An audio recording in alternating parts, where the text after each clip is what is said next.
बेटे ने ही किया अपनी बूढ़ी माँ के साथ धोखा। 5 साल हो चुके थे बेटे को अपना घर छोड़कर विदेश में बसे हुए। इन 5 सालों में बूढ़ी माँ और भी ज़्यादा बूढ़ी हो गई थी। 80 वर्ष की उम्र में भी सावित्री देवी की याददाश्त काफ़ी कमज़ोर होती जा रही थी। उन्हें रोज़मर्रा की चीज़ें याद न रहती, लेकिन जो उन्हें हमेशा याद रहता वह था उनका बेटा। दिन हो या रात, एक पल भी ऐसा ना होता जब उन्हें अपने बेटे की याद ना आती हो। दूसरी तरफ बेटा था जो साल भर में एक आध बार अपने माँ को फ़ोन कर लिया करता और 1-2 मिनट से ज़्यादा बातें भी नहीं किया करता। फिर भी यह बूढ़ी माँ टकटकी लगाए अपने बेटे का इंतज़ार करती रहती। एक दिन बेटे का विदेश से फ़ोन आया। हेलो, सुन रही हो माँ? अमित बोल रहा हूँ, तुम्हारा बेटा। कैसी हो माँ? मैं ठीक हूँ बेटा। तुम और बहू और मेरा पोता कैसा है? माँ ने पूछा। सब अच्छे हैं माँ। मैं अगले हफ्ते गांव आ रहा हूँ माँ, तुम्हें लेने।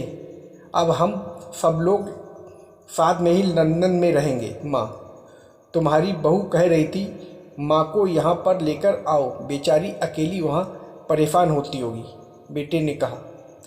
माँ की बूढ़ी सूखी आंखें आंसुओं से भीग गईं। उसके कमज़ोर शरीर के नस नस में खुशी की लहर दौड़ गई। बेटे और बहू का अपने प्रति प्रेम देखकर माँ का मन खुशी से भर आया। बेटे ने आगे कहा, माँ तैयार रहना माँ, मुझे ज़्यादा दिन की छुट्टियाँ नहीं हैं। जिस से जितने पैसे लेने हैं लेकर रखना। तब तक मैं प्रॉपर्टी डीलर से बात कर लेता हूँ घर के लिए। घर के लिए? माँ ने पूछा। हाँ माँ, गांव का घर हमें बेच देना पड़ेगा। अब हम साथ में ही रहने वाले हैं, तो वहाँ पर घर रखने का कोई मतलब नहीं है माँ, बेटे ने कहा। बुढ़ापे की वजह से ठीक से चलने में असक्षम माँ ने पूरे मोहल्ले में घूम घूम कर अपनी इस खुशखबरी को सबको सुनाया। सभी को खुशी हुई। सबको लगा माँ जी के आखिरी दिन अपने परिवार के साथ खुशी से बीत जाएंगे। घर वापस आकर माँ ने अपने घर के कोने कोने को ऐसे देखा जैसे भाई अपने दूसरे बेटे को देख रही हो। देखी भी क्यों ना, उस घर को अपने बेटे से कम थोड़ी समझा था। अपने पति के साथ 40 साल यहीं तो बिताए थे, लेकिन अब मजबूर थी। बुढ़ापे के आखिरी साल बेटे और बहू के साथ निभाना चाहती थी। दिन भर पत्थर रखकर घर बेचने के लिए माँ तैयार हो गई। आनन फानन में बेटे ने घर को आधे दामों पर बेच दिया। माँ ने ज़्यादा नहीं, लेकिन जिन चीज़ों से दिल लगा था उन चीज़ों को समेटा और बेटे के साथ टैक्सी में बैठकर एयरपोर्ट के लिए चली गई। एयरपोर्ट पर आकर बेटे ने माँ से कहा, माँ तुम यहाँ बेंच पर बैठो, मैं सामान और बोर्डिंग पास की जांच करा कर आता हूँ। वहाँ वक्त लगता है और खड़ा रहना पड़ता है, तुम्हें तकलीफ़ होगी, तुम यहीं आराम करो। यूँ गया और यूँ आया। माँ बेंच पर बैठ गई और बेटा अंदर चला गया। काफ़ी समय हो गया, बेटा वापस नहीं लौटा। माँ सोचने लगी, ज़्यादा भीड़ होगी इसलिए देर लग रही होगी। अंधेरा होने को आया। अब तो लोगों की चहलकदमी भी कम होने लगी। माँ को अब चिंता होने लगी। एक कर्मचारी ने आकर पूछा, किससे मिलना है माँ जी आपको? यहाँ पर क्यों बैठी हैं? डरती हुई आवाज़ में सावित्री देवी बोली, मेरा बेटा अंदर सामान की जांच कराने गया है। लंदन जा रहे हैं हम। क्या नाम है माँ जी आपके बेटे का? कर्मचारी ने पूछा।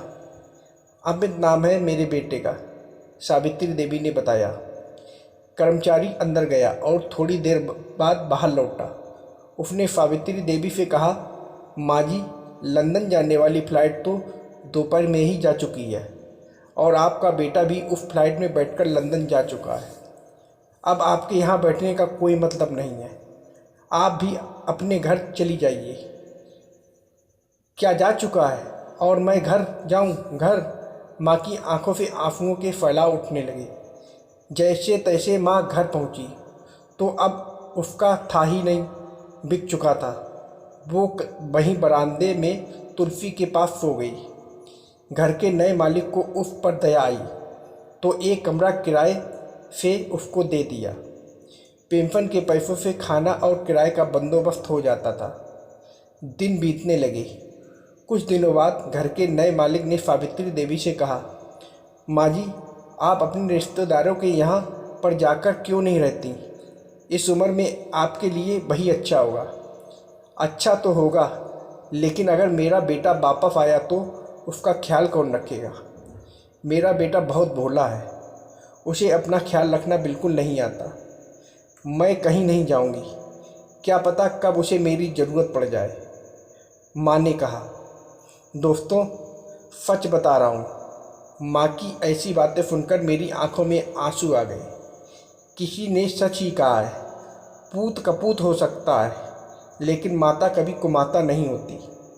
दोस्तों, आप सभी से हाथ जोड़कर मैं विनती करता हूँ, अपने माता पिता की जितनी हो सके सेवा करना, उनके साथ कभी बुरा बर्ताव मत करना।